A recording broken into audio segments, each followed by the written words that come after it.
quiet in here? I gotta be honest. It's easy to think about peace as a bubble. Ignoring the world so that you can chill out and get a little you time. Or maybe you think of peace as a simple agreement. You do your thing, I do mine. Then we don't have to worry about each other's problems or the ways we're different from each other.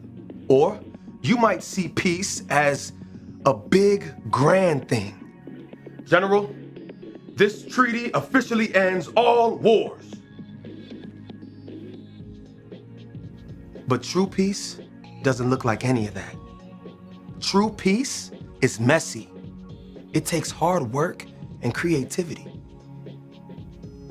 It says, how can I listen to you first before I speak?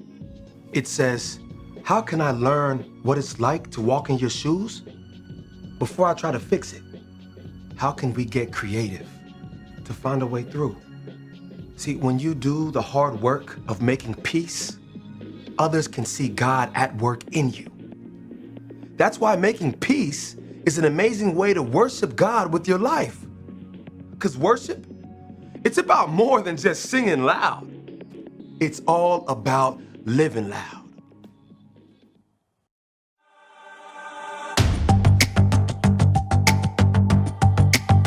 You're my courage, I don't have to be afraid. You're my fortress, no matter what comes my way. You're my treasure forever, yes, we'll be together always. Even when the days get harder, I know you'll rescue me. Even when the sky is darker, I know you'll bring me peace. You are my strength, you are my savior. Oh. Even when the road gets longer, I know you'll be with me. Even when the waves crash harder, your face is all I see. You are my strength, you are my savior. Oh. You are with me every single day. Through the darkness, oh, you lead the way.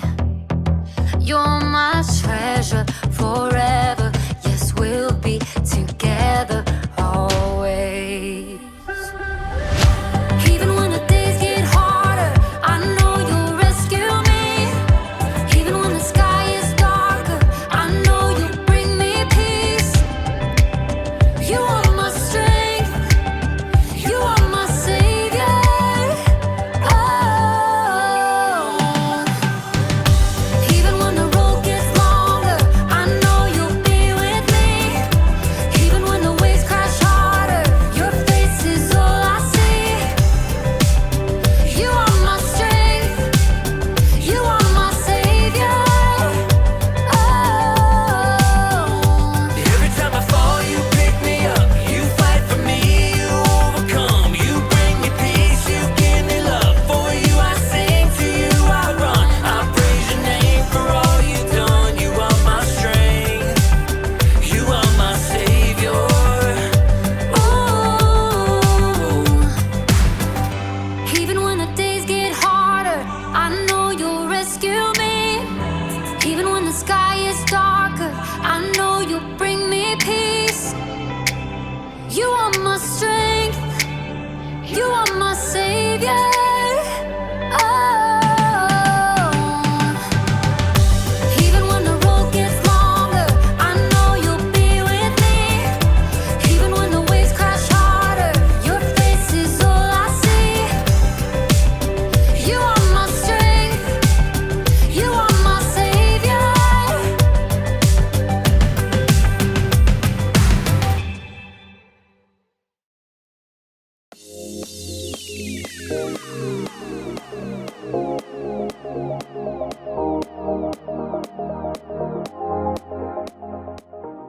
Hi, it's your boy Jacob, and today we're talking about peace. Peace is proving you care more about each other than winning an argument. So, if you had an argument with someone and you feel like that relationship is broken, peace can help you rebuild that relationship. It's like building a bridge.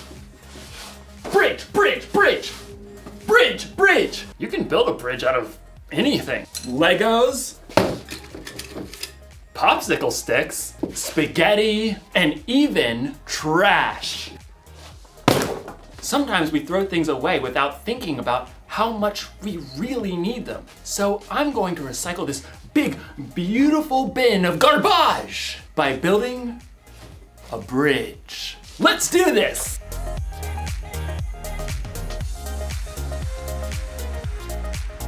It's alive! Now we just need some glue. Glue. Oh! Glue stick. That should work, right? Everything you build needs the right kind of glue to hold it all together. Without the right kind of glue, everything can kind of fall apart. Now, ladies and gentlemen, I present to you the Recycle Bridge.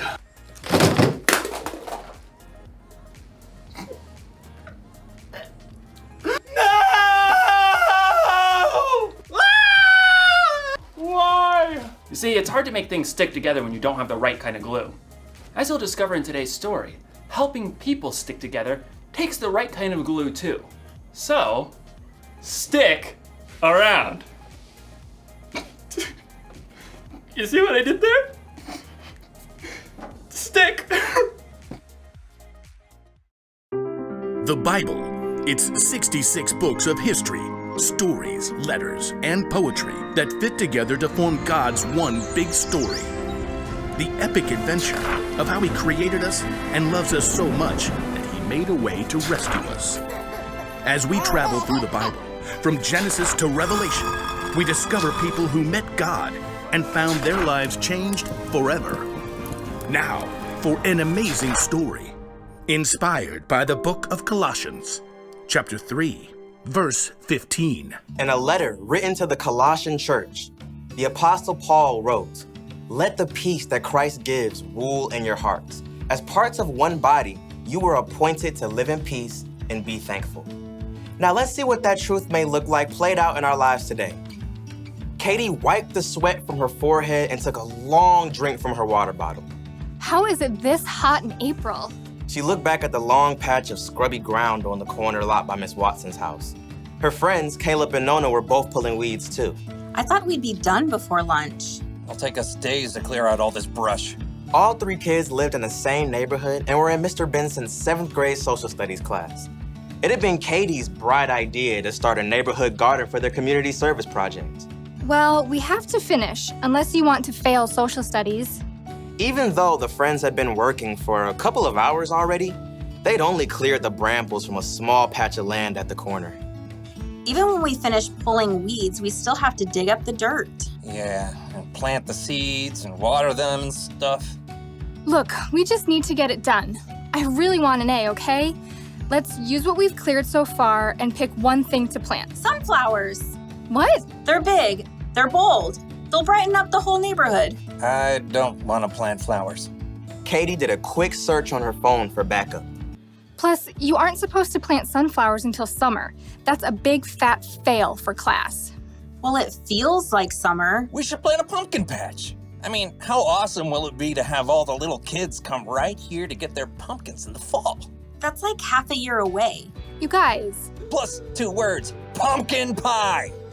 2 more words, is disgusting. Katie jumped right between her sparring friends. You guys, we need something easy that will actually grow now before the end of the school year. I looked it up.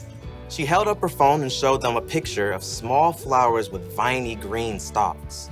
What are those even? You have got to be kidding me. Katie checked her screen again. Petunias. We can plant them right here by the stop sign. They grow super fast, we'll get a good pick for class, and then we're done.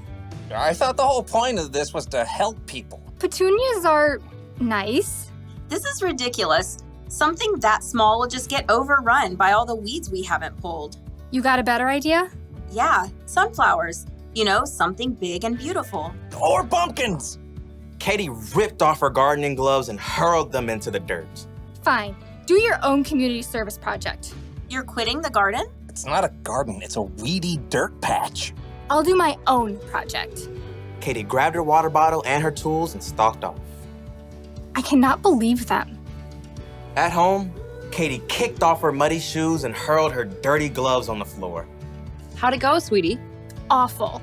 We hardly cleared any weeds, and Nona and Caleb wouldn't listen to my idea about what to plant. It is a pretty big project. I'm doing my own. Isn't it a group thing? Nona and Caleb don't even care about the grade. They want to do all this stuff with pumpkins and sunflowers and stuff we'll never even finish. I get it. It's a lot easier to keep it small, but it's up to you whether you want to hold on to being angry or go make this right with your friends. They started it. Look, God designed you to be at peace on the inside, peace with Him and with others. Okay, yeah, I don't know where to start. You could start with more help. I bet Miss Watson would be willing to lend a hand since that weedy patch is right by her yard. Maybe. Oh, and Mrs. Garcia is always trying to start a garden in their backyard, but she says it's too shady. Maybe she'd like to help. Katie nodded slowly. After lunch, she took a trip around the neighborhood and spotted Caleb shooting some hoops in his driveway. Then she dragged him across the street to knock on Nona's door. You realize I don't want to talk about this? I don't want to talk about this. Just give me a minute. Both of you, please. Caleb and Nona stared at Katie, arms crossed. I'm really sorry. I got so stuck on making an A that I didn't listen to your ideas. I was just so hot and frustrated. Katie's friends waited. I talked to Mrs. Watson and the Garcias and that family with the little kids by the stop sign. They all want a garden, like a big vegetable garden. They want to help us. Really? We could clear the lot pretty fast with that much help. And we can plant everything, tomatoes and beans and carrots and sunflowers and pumpkins and whatever people want to eat. We'll have to help keep it up over the summer though. All the way to pumpkin season. Exactly. Okay, I'm in. Caleb gave Katie a high five. Then they both turned to Nona. She hesitated. Okay, sure, but you're not gonna get me to eat pumpkin pie, because sweet potato is way better. Deal. The Garcias can help out tomorrow afternoon, so we can get back to it then. Katie headed home, relieved that she was on good terms with her friends again and at peace on the inside. She was living out the truth of Paul's words. Let the peace that Christ gives rule in your hearts. As parts of one body, you were appointed to live in peace and be thankful. Some days, people are hard to get along with. Your sister spills milk on your homework. Your mom packs your lunch with that weird kind of bread you keep telling her you don't like. You have an argument with your friend over your group project. You just want to yell at everybody. But the Apostle Paul reminds us in his letter to the Colossians, let the peace that Christ gives rule in your hearts. As parts of one body, you were appointed to live in peace. Do you hear that? It's your job to make peace with the people around you. It's one of the things that you were made for, but you don't have to do it alone. You can have the peace that Christ gives. That kind of peace is strong and powerful. It's the glue that holds relationships together. So, if your sister spills milk on your homework, be quick to forgive. If you're in an argument with a friend, be patient and listen. And if you feel like yelling at everyone, count to 10, or yell into a pillow. Or better yet, ask God to give you peace. Don't throw away a relationship without thinking. Peace is more important than being right. Here's the one thing to remember today. We can make peace with others. Think about who you need to make peace with today. Ask someone you trust for ideas on how to take the first step. You'll probably need a little creativity, and you'll definitely need the right kind of glue. Super glue. This ought to do the trick. When you see me next, I'll have a bridge that will truly last. Well, I'll see you next time.